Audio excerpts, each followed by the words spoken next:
Sa ulo ng mga nagbabagang balita, Chief Justice pinangalanan na. Anti-cyberbullying law na aprubahan na.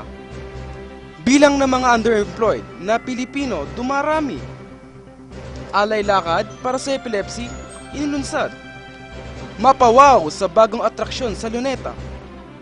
At sa Chika Alert, Gerald Anderson, bagong Peace Ambassador ng Pilipinas.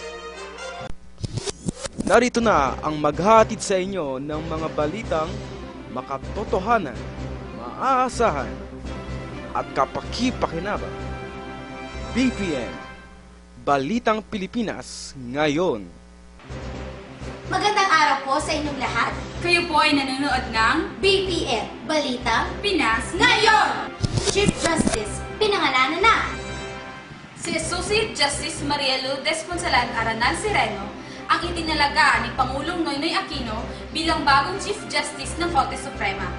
Napili ni Pinoy si Associate Justice Sereno bilang ika-24 na punong maestrado ng High Tribunal.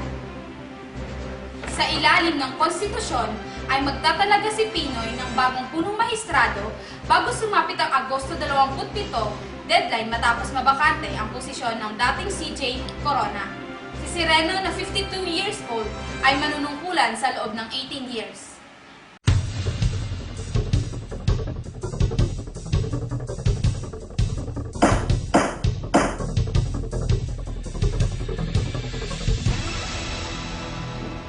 Anti-cyberbullying law, inaprubahan na. Kung may mabuting naidulot ng technology sa internet, tulad ng mura at mabilis na komunikasyon sa ating mga kaibigan at kaanak sa malayong lugar, ay may kaakibat din naman itong negatibong bunga.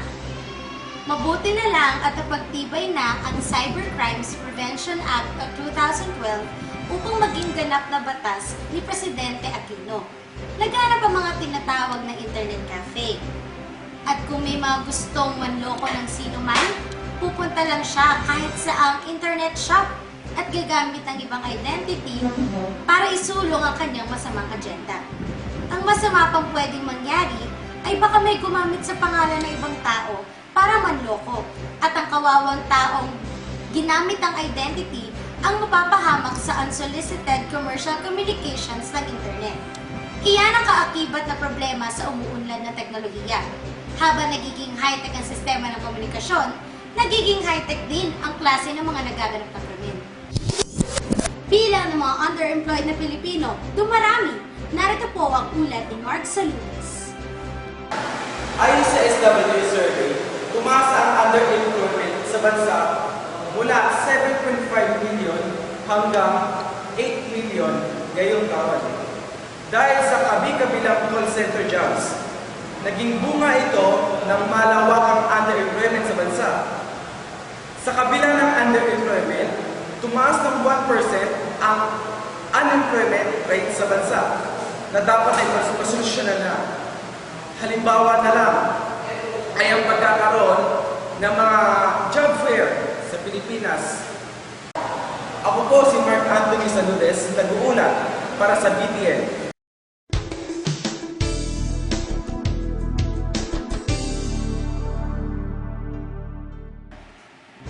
Alay lakad para sa epilepsy, ginanap sa isang ospital. Narito po ang ulat ni Charmaine Hernandez para sa Bantay Kalusugan.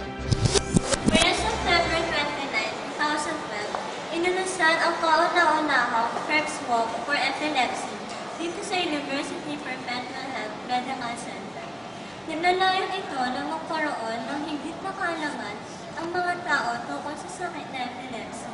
Agad na rin ang nanunsan ng programa dahil hindi pa lamang nakatulong sa mga taong may sakit, kundi natulungan din natin ang ating mga sarili na mapanatili ang malusog na katawan sa pamamagitan ng paglalakad-lakad at pag-ehersisyo. Ito po si Charmaine Hernandez, nag-uulat para sa BPN.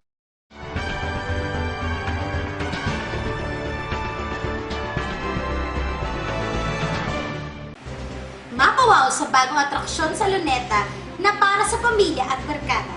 Ito po ang espesyal na report ni Aiza Alimado. Magandang araw po sa inyo lahat. Kung merong Enchanted Kingdom sa Laguna, Star City sa Pasay, meron naman po dito sa Maynila. Ito ang children's playground sa Luneta Park. Muli itong isinaayos at binuksan sa publiko upang ma-enjoy ng mga bata at piling bata ang nasabing lugar. Maliban sa iba't ibang slides, seesaw at swing, meron naman ding dinosaur area na talaga namang kagigiliwan lang. Ito po si Aiza Alejandro nag-uulat para sa Mapa Wow at BPN.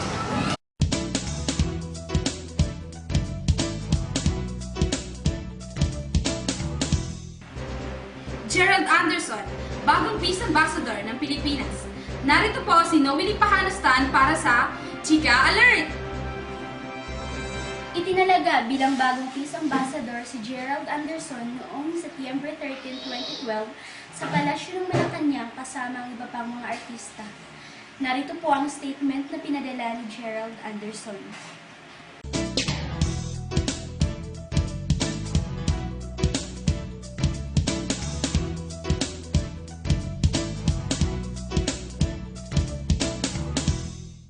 Ito po si Noelyn Panustan, nag-uulat para sa BPN. Ito na po nagtatapos sa mga balitang Makatotohanan maaasahan. at kapaki-pakinabang. Ito po ang BPN, Balitang Pinas Ngayon!